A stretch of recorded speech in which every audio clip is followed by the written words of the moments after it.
بسم اللہ الرحمن الرحیم صلو علی الحبیب صلی اللہ تعالی علی محمد اللہم صلی علی محمد وعلی آل سیدنا و مولانا محمد مبارک وسلم صلو علی الحبیب صلی اللہ تعالی علی محمد۔ السلام علیکم ورحمۃ اللہ وبرکاتہ۔ تمام دوست کو، تمام ویورز کو میرا سلام اور دعا ہے اللہ سب پہ اپنا خاص فضل و کرم نازل فرمائے۔ اسلامی سال کا پہلا مہینہ محرم الحرام گزر رہا ہے، تو میری دعا ہے اللہ سب کی مشکلاتوں کو آسان فرمائے، اس پورے سال کو ہمارے لیے برکتوں والا بنائے۔ تو جی پیارے دوستوں، پیارے ساتھیوں، آج میں آپ کی خدمت میں محرم الحرام کے حوالے سے ایک بہت ہی معلومات والی، انفارمیشن والی ویڈیو لے کر حاضر ہوا ہوں کہ کیا اس ماہ مقدس میں شادی کرنی چاہیے یا نہیں کرنی چاہیے، اسی پہ آپ سے بات چیت ہوگی۔ پیارے دوستوں، اسلامی سال کا آغاز محرم الحرام سے ہوتا ہے۔ اس کی سب سے اہم اور سب سے بڑی نسبت نواسۂ رسول جگر گوشہ بطول حضرت امام حسین رضی اللہ تعالی عنہ سے ملتی ہے کہ اسی ماہ مقدس کی 10 تاریخ یعنی یوم عاشور کا دن آپ کی شہادت کا دن ہے۔ پیارے ساتھیوں، حضرت امام حسین نے دین اسلام کی خاطر اپنا سب کچھ تن من دھن قربان کر دیا۔ اگر تاریخ کو دیکھا جائے تو کوئی دن، کوئی مہینہ یا کوئی سال ایسا نہیں کہ جس میں اسلام کی دلیروں اور جانثاروں نے دین اسلام کی خاطر اپنی جان کا نذرانہ پیش نہ کیا ہو۔ پیارے ساتھیوں، کچھ لوگ کہتے ہیں کہ اس مہینے کے اندر شادی یا نکاح نہیں کرنا، اور جو لوگ کہتے ہیں کہ اس مہینے کے اندر شادی نہیں کرنی چاہیے، ہاں بالکل، اس مہینے کے اندر وہ شادی کہ جس کے اندر بے حیائی ہو، جس شادی کے اندر ناچ گانا ہو، جس شادی کے اندر کنجر خانہ ہو، وہ شادی نہیں کرنی چاہیے۔ کیوں؟ اس کی وجوہات کیا ہیں کہ اس مہینے کو حضور صلی اللہ علیہ وسلم نے حرمت والا مہینہ قرار دیا ہے۔ پیارے ساتھیوں، کوئی دن یا کوئی سال یا کوئی مہینہ ایسا نہیں کہ جس دن آپ شادی یا نکاح نہیں کر سکتے۔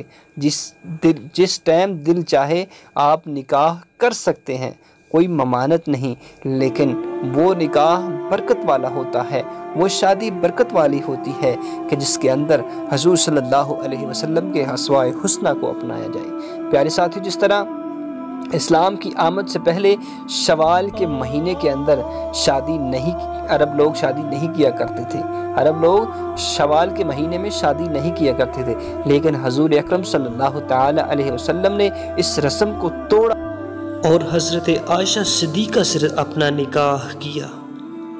پیارے ساتھیوں، دیکھیے حضور صلی اللہ علیہ وسلم نے یہ جو عرب لوگ کیا کرتے تھے، اس کو ختم کیا۔ پیارے ساتھیوں، آپ محرم الحرام کے اندر شادی کر سکتے ہیں، لیکن وہ شادی کہ جس کے اندر حضور صلی اللہ علیہ وسلم کے اسوائے حسنہ کو اپنایا جائے، حضور صلی اللہ علیہ وسلم کی سنت کے مطابق نکاح کیا جائے۔ کوئی مہینہ، کوئی تاریخ نہیں کہ جس میں کسی صحابی یا اسلام کے بڑے مجاہد اور سپوت کی شہادت کا واقعہ پیش نہ آیا ہو۔ ہم مانتے ہیں کہ اس ماہ مقدس میں نواسۂ رسول جگر گوشہ بطول حضرت امام حسین رضی اللہ تعالی عنہ نے اپنی جان کا نذرانہ پیش کیا اسلام کی خاطر۔ پیارے ساتھیوں، اس نواسۂ رسول کی شہادت سے بڑی شہادت تاریخ میں نہیں ملتی، لیکن وہ شادی کہ جس کے اندر حضور صلی اللہ علیہ وسلم کے اسوائے حسنہ کو اپنایا جائے، حضور صلی اللہ علیہ وسلم کی سنت مطہرہ کو زندہ کیا جائے، وہ شادی کر لینی چاہیے۔